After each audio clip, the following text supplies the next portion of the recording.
Well, Christians in Sweden are once again rioting and attacking police because someone hurt their feelings. Oh, did I say Christians? Oops, it's actually a different group. Shocker. You know, I was trying to keep things positive since it's Resurrection weekend, but some of you guys just won't let me stay positive.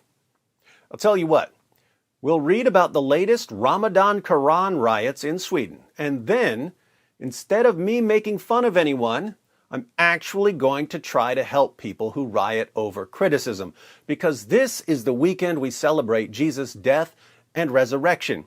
Or, in a certain other religion, the weekend when Allah tricked everyone into believing that Jesus died and rose from the dead. Reuters reports, violent riots erupted in the central Swedish city of Orebro on Friday as counter-protesters attacked police ahead of a planned right-wing extremist demonstration. Police said on its website that 4 police cars had been set on fire and at least 4 police officers and 1 private individual had been injured as protesters threw stones and large groups attacked police cordons and tore down riot fences. That's strange. Not one word about who these people were who were rioting. In fact, the only people labeled extremists here are not the rioters, but the right-wing demonstrators. Who are these rioters? I don't know.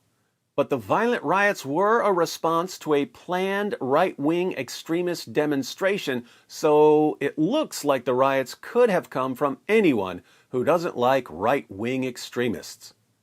The demonstration, which had received police permission, was organized by Rasmus Paludan, leader of Danish far-right political party Hardline.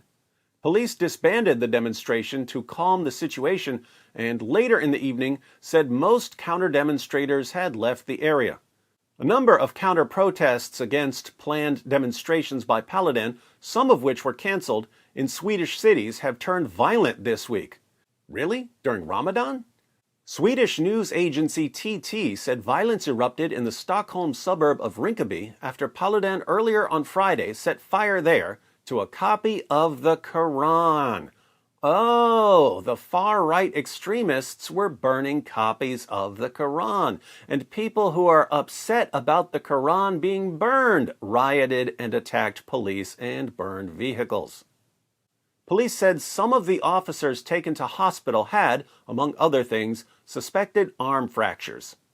My goodness, multiple police officers were attacked, and I have to be Sherlock Holmes to figure out who attacked them because Reuters won't identify them?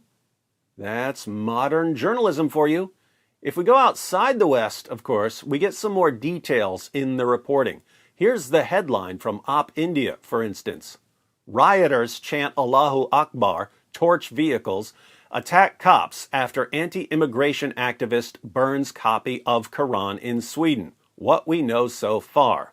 Notice, that actually gives you all the important details in the headline.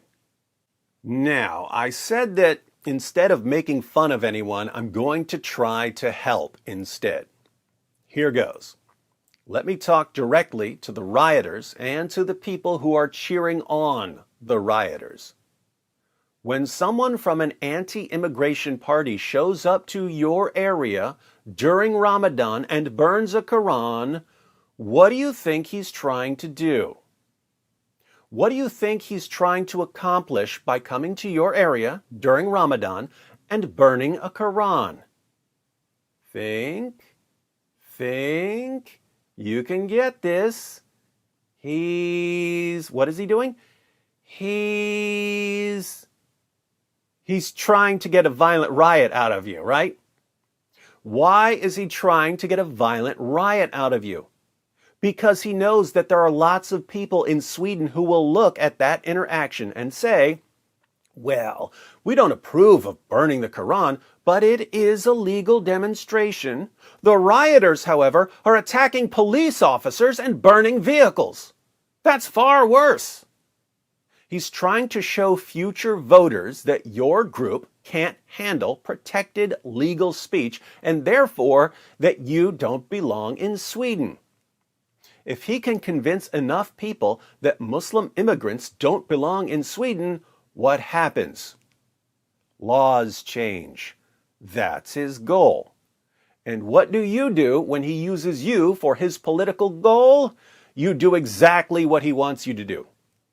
You give him the reaction he wants. You give him the reaction that helps him.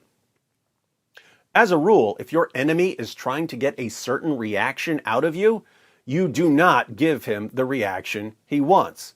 In general, if your enemy is trying to get a certain reaction out of you, you should do the exact opposite of what he wants you to do. Just imagine how the people of Sweden and the rest of the world would react if you did the exact opposite of what Paludan wanted you to do. Just imagine he shows up to your area and burns a Quran, and you ignore him. The media comes to you and asks you how you feel about Paludan burning your book, and you reply, well, the Quran is very dear to us, so it hurts us deeply when someone burns it. And he knows that. He's trying to hurt our community. It seems like he's trying to get us to react violently so he can use our reaction for cheap political gain. But we're not going to respond with violence. We're not going to continue this cycle of hate. Instead, we're going to continue our Ramadan feast, and we're going to pray for Allah to guide him. Who would look like the undisputed bad guy? Paludan. Who would look like they're absolutely fine in Sweden? You. Who would stop burning the Quran because it doesn't get the reaction they want? Everyone. Get it? People are burning the Quran to get a certain reaction out of you. If you give them the reaction they want, you're encouraging them to burn more Qurans, which is the opposite of what you want. If you give them the opposite reaction, they don't get what they want, so they stop burning Qurans, which is what you want. Hope that helps. As I said, it's Resurrection Weekend, so I'm being nice. I want to see people getting along. But the next time you riot and attack police and burn vehicles, spoiler alert, I'm going to use it to expose your fake prophet. You tried on that. You tried on that. You tried on that. It just backfired on you. You tried on that. You tried on that. You tried on that. It just backfired on you. This is a part of a religion. There's a reason to it. Yeah?